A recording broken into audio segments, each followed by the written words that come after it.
Hello and welcome to episode number 18 of Prosperity by the Pint.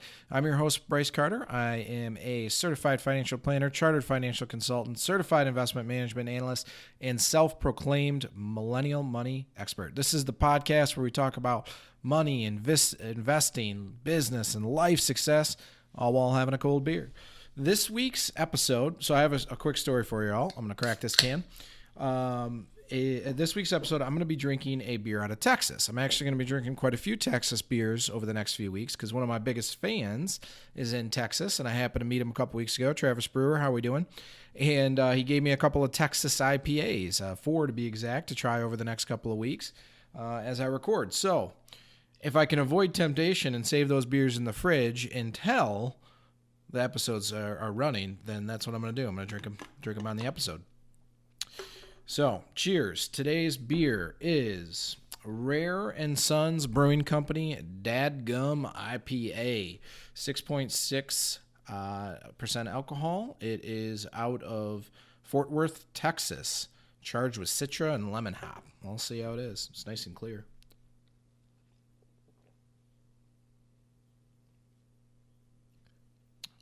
Well, that is lovely. It's a delicious citrusy IPA.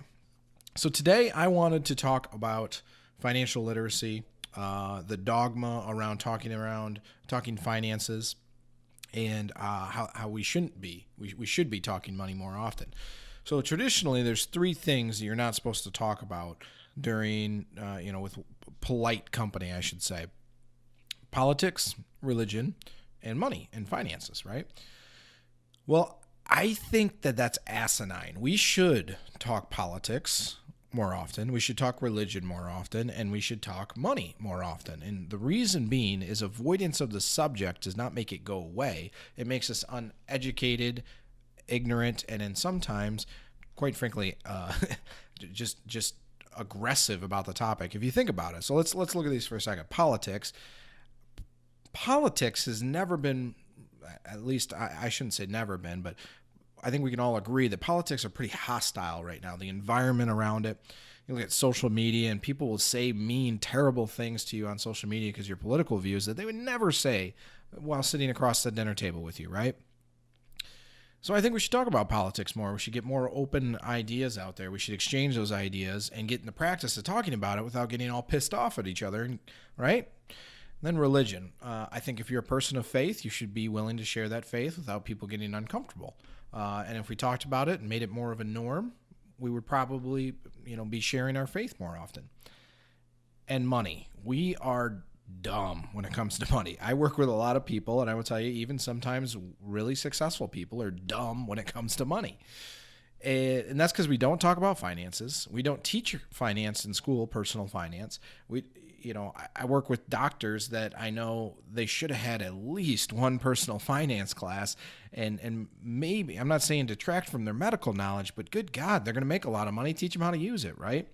We should talk about money more. So here's the thing.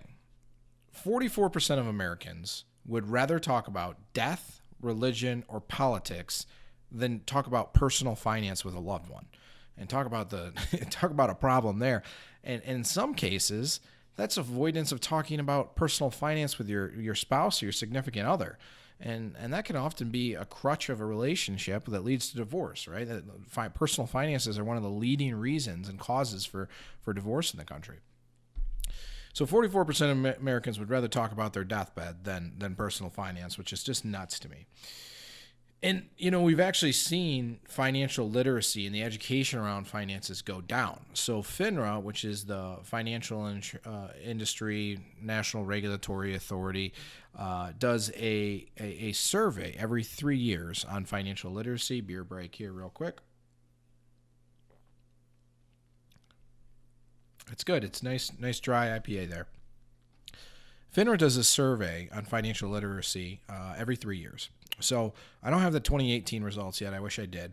But I have the results from 2009, 2012, and 2015. And they ask 5 pretty basic financial questions. Actually, now they ask 6, the new one. I just went on and did this quiz right before that I recorded this episode, and you should be happy to know, since you're listening to me, I got all 6 questions right. If I didn't, you might not want to take me as a credible source. But here's the deal. Americans are getting worse at answering 4 out of the 5 questions every year. 09, 12, 15, and I bet that the 2018 numbers are going to come out the same way. So we're getting dumber when it comes to money. The U.S. overall ranks 14th globally when it comes to financial literacy. I mean, that's better than where we rank for infant mortality and healthcare and some things like that. But still, 14th is not very good. Right behind us is Botswana. Think about that for a second. Germany and Canada rank right above us. Only about 16% of U.S. students are required to take any sort of personal finance class. Now, I know that I think the class I took, the Economics 101 in high school, actually qualifies as a personal finance because they have a small tidbit of that in the curriculum, and that is horse shit. That should not count at all because honestly, we didn't do a deep dive into credit cards, interest rates, debt, how to do your taxes, mortgages. I mean, it's maybe about time we kick out Algebra 3 or, some of the required reading is just ridiculous now. No offense to the arts, but I took in high school 4 art classes, not a single personal finance one. Are you kidding me? This is stuff I use every day. I haven't drawn a picture in 20 years.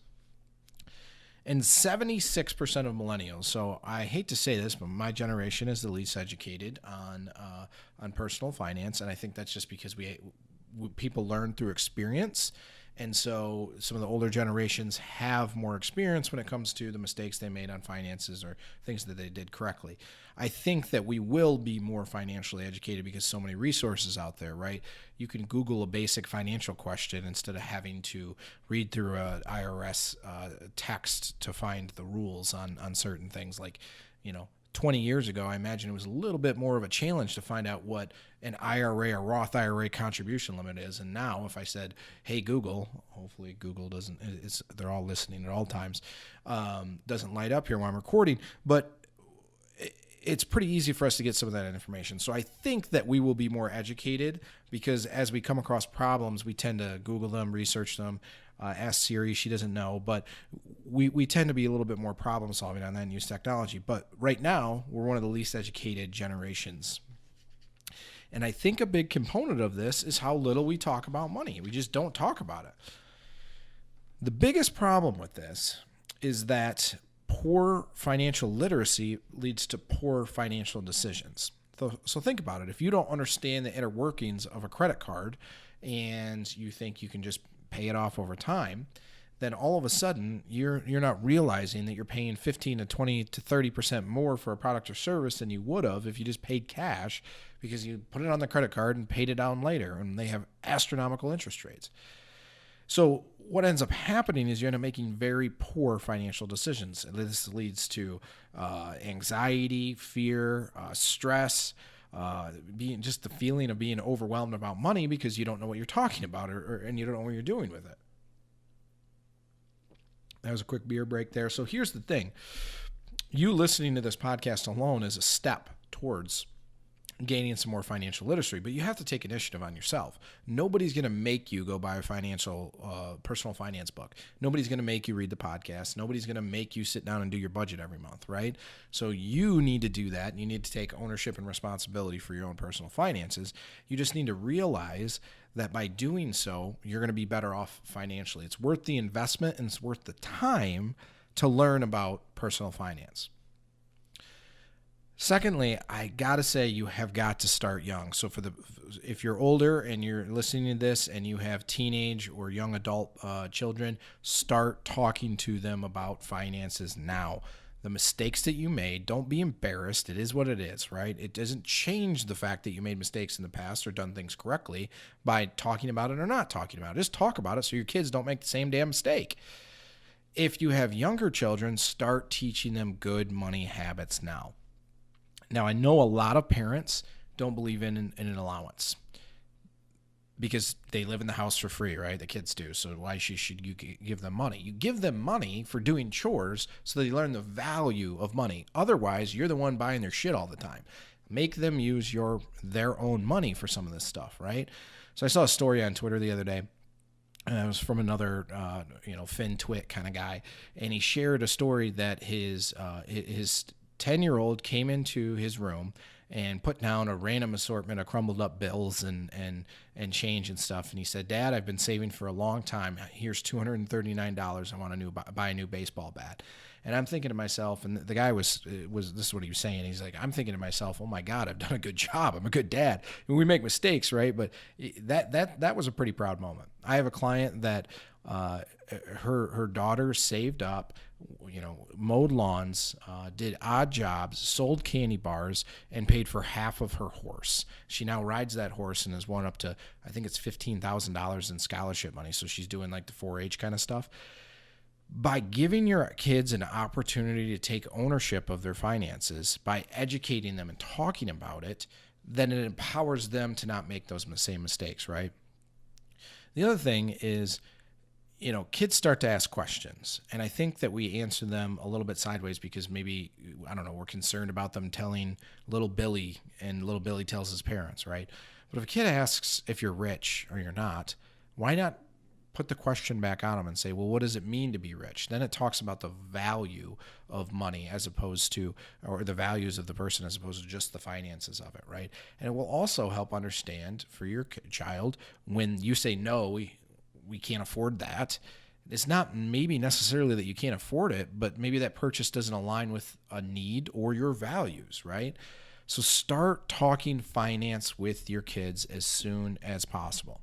So I wanted to share the personal side of this is a couple things that I do both in my practice as a financial planner and as a personal person with a young child who's a little young to grasp finances yet. She's just 16 months. But what I do for clients is when they're getting the trust done, I often recommend that they put in there that the child or grandchildren, if they're going to be younger when they're inheriting money, has to complete personal finance courses before they're allowed to start spending money from the trust.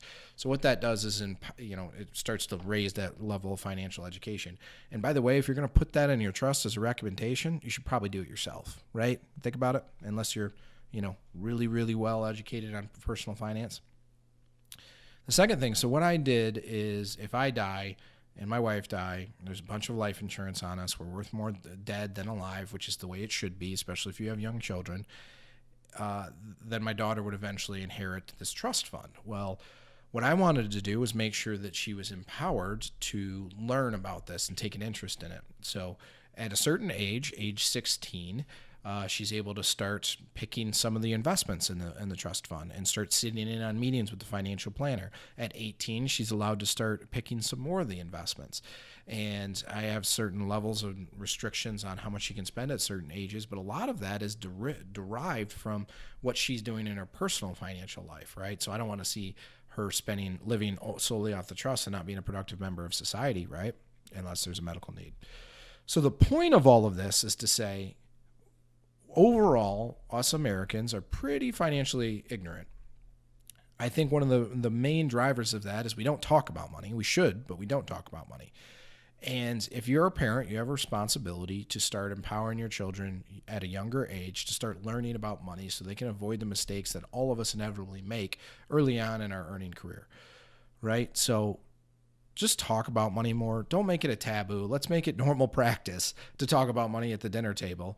So maybe we can be a little bit more educated about it. That's this week's episode of Prosperity by the Pint. Be sure to follow, subscribe, YouTube, Spotify, iTunes, Stitcher, wherever you listen. That's where we are. Cheers.